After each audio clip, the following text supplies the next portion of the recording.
So it's about, it's going to be 6 a.m. finally. And for those of you who don't follow me on Twitter, I recommend that you do. I got a call, a very frantic call at 4 o'clock in the morning from a husband whose wife is now dying of liver failure on a ventilator in an ICU, because she was trying to prove that Tylenol doesn't cause autism because of what Trump said on the news. Mind you, that's a Harvard study. Now, whether or not you believe the Harvard study or not is not the issue here. The issue is that she's somewhere between 23 to 25 weeks and she overdosed on Tylenol. And she's going to die. She's not going to come off that ventilator. And the guy got my phone number from somebody. Somebody gave it to him. I mean, guys, it's early in the morning. I'm still in Hello Kitty sweatpants in my gym trying to work out.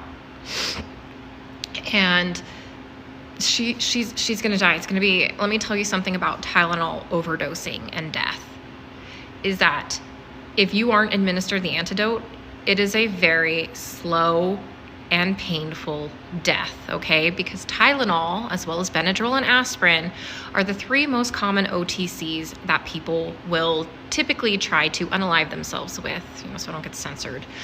But now people are just taking massive amounts of Tylenol to prove Trump wrong. I mean, weren't these the same people who put Harvard and Fauci and the pillars of science on a pedestal? And now they refuse to believe it. Like, I don't believe it either. But I'm also not going to go overdose on Tylenol either. And it's just so sad because he has to make the choice of them going and trying to emergency deliver this baby. And the baby may not survive.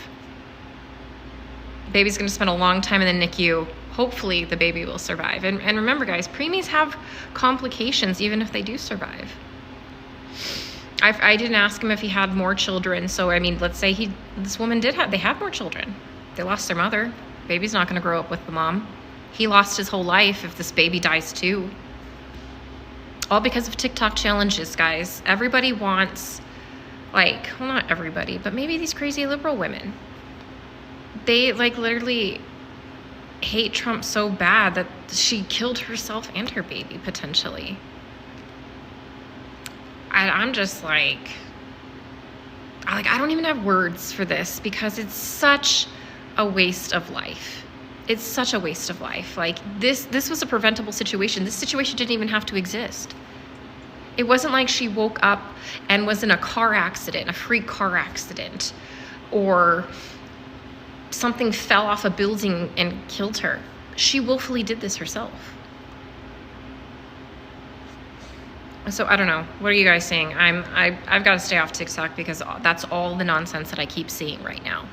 And I'm going to try and hopefully finish my workout in my Hello Kitty sweatpants now that I'm done helping. Well, I mean, probably not done helping this guy. He keeps calling.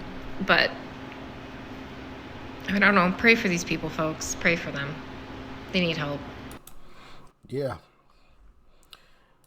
Such a sad story, man. Such a sad story. But that's not the only clip that I've come across where people are talking about women reporting to the ER because they've taken too much Tylenol. And it's just absolutely ridiculous. It has gone too far. Some of these folks, man, they need some serious help. They need some serious mental help. Because to try to spite Donald Trump because he simply talked about a study that was done by Harvard, to then think it's a great idea to record yourself, because I posted about this yesterday, I believe on this channel. I don't think I posted that on the other channel. No, yeah, it was on this channel right here. Posted about this yesterday, to then make a video of yourself popping Tylenol as if it's like some grand idea. And a lot of these young ladies, funny thing is, they either made their accounts private. These young ladies who were posting videos of themselves. Ooh, look, I'm pregnant. Here's a bottle of Tylenol. taking off the top, you know, popping a pill. A lot of them that did it either deleted their accounts, because when you try to go back to, because I tried to go back on one of their videos, and when I went back, it was like, what did it say? It said something like the account, I think I closed the tab. Jeez, I wish I would have kept it open. But it gave me like an error message, right? So it let me know the account wasn't there, because if the account was private, it would just say this account is private, which that also happened as well. So like, it's just, why? Maybe Trump is wrong, okay? But that also means that Harvard was wrong. All right? And like she said, a lot of these folks are the same folks that believe the science. Okay, well, now we're believing the science. Harvard talked about this. Even, and you know the crazy part about it? Even Tylenol themselves, I'm going to see if I can pull this up really quickly. Tylenol themselves posted, they don't recommend taking their product while you're pregnant. They posted this in like 2017. Where's the clip? Oh, hold on. I came across another clip here. A growing body of evidence suggests prenatal exposure might alter. Oh, apparently this clip comes from Canada. Look at this. And medical health experts has. This is in 2020, 5 years ago. Released an important statement on pregnancy and pain medication. It's part of a study in the British scientific journal Nature. And here's what it does. It cautions pregnant women about using acetaminophen. And that is the active ingredient in Tylenol and many other medications that so many of us use to relieve pain or fever. CBC Health and Science reporter Christine Birak has the details. The statement is backed by nearly 100 scientists and doctors from around the world. They insist a higher level of caution is needed when pregnant people use fever and pain meds that contain acetaminophen, including Tylenol. Yeah, so that's from 5 years ago in Canada. Crazy, right? But I want to show y'all, where is Tylenol tweeted out in 2017 that they didn't recommend their product while you were pregnant. Where is it? I know that there's got to be a screen. Oh, here we go. Bam. Right there. We actually don't recommend using any of our products while pregnant. This is Tylenol's account. Like, this is their legit account. Okay. 2017. Right there. But it's Trump that's pushing this. Like, no, Trump is just reporting what was on. As a matter of fact, in my research on this yesterday, I came across a couple of different videos of, you know, some older women who had older children who were like, yeah, we knew this 30 years ago not to take acetaminophen. And it's like, whoa. So this has like been like in, you know, a kind of like there's been a quiet, you know, hey, you know, talk about. I won't say quiet, but there's been talk about not taking Tylenol like 30 years ago. Like, there's literally, I can think of two clips off the top of my head. I doubt I'll be able to find. I'm not even gonna search for them, but they're on TikTok. I think I just typed in like Tylenol, and I was just like scrolling through, and there was at least two older women. I won't say old, but older, because they had, I believe one at least had a kid that I think she said was like 30 or something. So I would assume she's at least, you know, in her 40s, maybe 50s. So not crazy old, but older. And she was like, yeah, I knew this when I had kids. It's like, whoa. So even 30 years ago, this was being talked about. So it's not like this is something new that Trump pushed or anything like that. He's just like, hey guys, here's some evidence that I feel like a lot of people might have been might have been skipping over.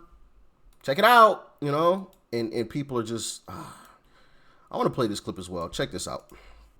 Okay, so this is happening. So I have a friend that's a nurse, is an ER nurse. And lately there's been a spike of women coming in, especially women, coming in with poisoning because they took too much Tylenol or acetaminophen.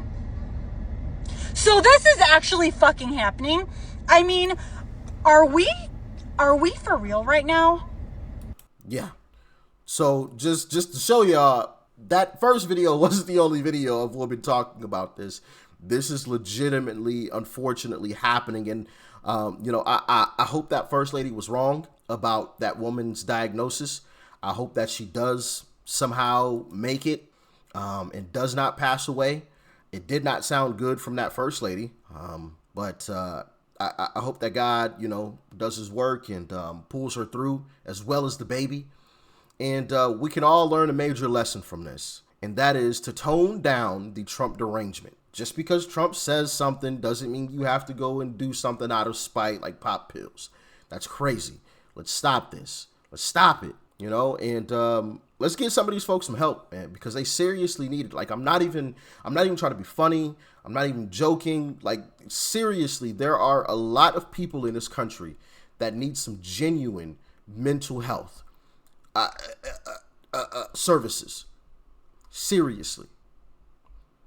To do something like that because a president you didn't like said something about it, I think that tells you everything you need to know. So I pray that this woman survives, and any other woman that has been admitted to the ER survives as well, and that we can rid this country of Trump derangement syndrome. You can not like Trump all you want to, but to hate him that much, it's just gone too far. It's absolutely gone way too far. But y'all get in the comments. Let me know your thoughts and your opinions about all of this. Y'all stay safe out there, man. Peace.